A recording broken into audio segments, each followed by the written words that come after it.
Halo semuanya, terima kasih kesempatan ini. Kali ini saya akan membahas mengenai antenatal care dan berterima kasih kepada pembimbing saya, yaitu Dr. Dodi Gultom, SPOG Konsultan, dan Dr. MAC Eka Ridi Arsya Satyani, SPOG Konsultan, dan dengan saya, Dodi Yoswa, 11/2021-151. Pertama adalah pengertian mengenai antenatal care, yaitu adalah upaya preventif program pelayanan kesehatan obstetrik untuk optimalisasi luaran maternal dan neonatal melalui serangkaian kegiatan pemantauan rutin selama kehamilan. Kunjungan antenatal care atau ANC adalah pemeriksaan selama hamil pertama sampai memasuki masa persalinan yang dilakukan oleh tenaga profesional, dokter, atau tenaga kesehatan yang bertujuan untuk mempersiapkan kelahiran bayi dan kemungkinan gawat darurat dan melakukan pemeriksaan fisik secara terfokus dan deteksi dini komplikasi selama masa kehamilan. Menurut WHO sendiri, 90% kematian ibu terjadi di negara-negara berkembang, yaitu karena masalah persalinan. Dan Indonesia sendiri merupakan salah satunya. Diperkirakan setiap tahunnya, 536.000 ibu meninggal saat persalinan. Berdasarkan target MDGs 2015, yakni mereka ingin menurunkan angka kematian ibu atau AKI 102 per 100.000 kelahiran hidup di dunia dan angka kematian bayi atau AKB menjadi 23 per 100.000 kelahiran hidup yang harus dicapai. Alasan pentingnya antenatal care adalah dibagi menjadi 6 bagian. Yang pertama adalah membangun rasa saling percaya antara klien dan petugas kesehatan, mengupayakan kondisi terbaik bagi ibu dan petugas kesehatan, memperoleh informasi dasar tentang kesehatan ibu dan kehamilannya. Kemudian yang keempat, mengidentifikasi dan menata laksanakan kehamilan risiko tinggi. Dan yang kelima, memberikan pendidikan kesehatan yang diperlukan dalam menjaga kualitas kehamilan dan merawat bayi. Kemudian yang terakhir, mengidentifikasi gangguan kesehatan selama masa kehamilan yang akan membahayakan keselamatan ibu hamil dan bayi dalam kandungan ibu. Untuk pelaksanaan dan tempat pelayanan ANC sendiri bisa dijangkau melalui puskesmas, posyandu, rumah sakit pemerintah maupun swasta, rumah sakit bersalin maupun tempat praktek swasta.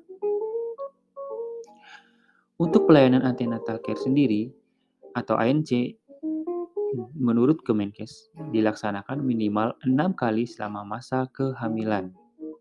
2 kali pada trimester pertama, yaitu ada pemeriksaan oleh dokter. 1 kali pada trimester 1, yang dilakukan adalah untuk screening kesehatan ibu seutuhnya termasuk USG yang terbatas. Kemudian 1 kali di trimester kedua, 3 kali di trimester yang ketiga yang biasa dilakukan oleh dokter. Kemudian peningkatan peran dokter melalui buku KIA yang di sebelah kanan.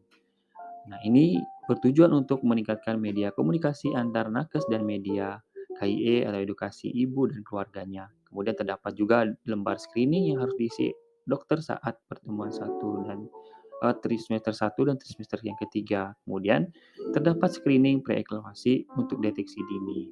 Kemudian ada lembar ringkasan dokter spesialis apabila ibu dirujuk.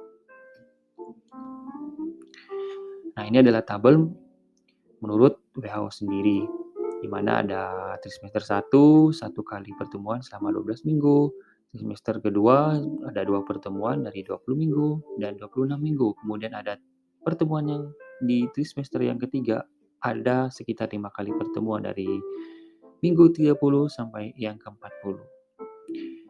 Nah, yang biasa diperiksa bisa riwayat kesehatan dari ibu sendiri, bisa ditanyakan atau dilihat data umum pasien, keluhan saat ini, riwayat haid, riwayat kehamilan dan persalinan, riwayat kesehatan saat ini, riwayat penyakit ibu, riwayat penyakit yang memerlukan tindakan pembedahan, riwayat keluarga berencana, bisa ditanyakan juga riwayat imunisasi, riwayat menyusui, dan jika diperlukan melakukan pemeriksaan fisik dan pemeriksaan penunjang.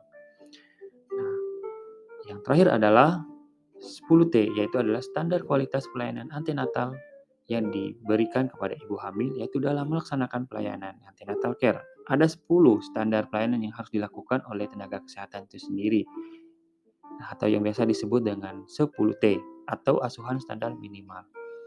10T. Nah, yang pertama bisa dilakukan pemeriksaan timbang berat badan dan ukur tinggi badan ibu. Kemudian yang kedua, ukur tekanan darah. Yang ketiga, nilai status gizi, ukur lingkar lengan atas. Kemudian yang keempat, ukur tinggi fundus uteri atau tinggi rahim. Yang kelima, tentukan presentasi janin dan denyut jantung janin atau DJJ. Yang keenam, bisa melakukan screening status imunisasi tetanus dan memberikan imunisasi tetanus bila diperlukan. Yang ketujuh, pemberian tablet tambah darah. Yang kedelapan, tes atau pemeriksaan laboratorium. Yang kesembilan, tata laksana dan penanganan kasus. Dan yang terakhir adalah temu wicara atau konseling. Ini ada daftar pustakanya. Sekian presentasi saya, kurang dan lebihnya saya mohon maaf. Terima kasih.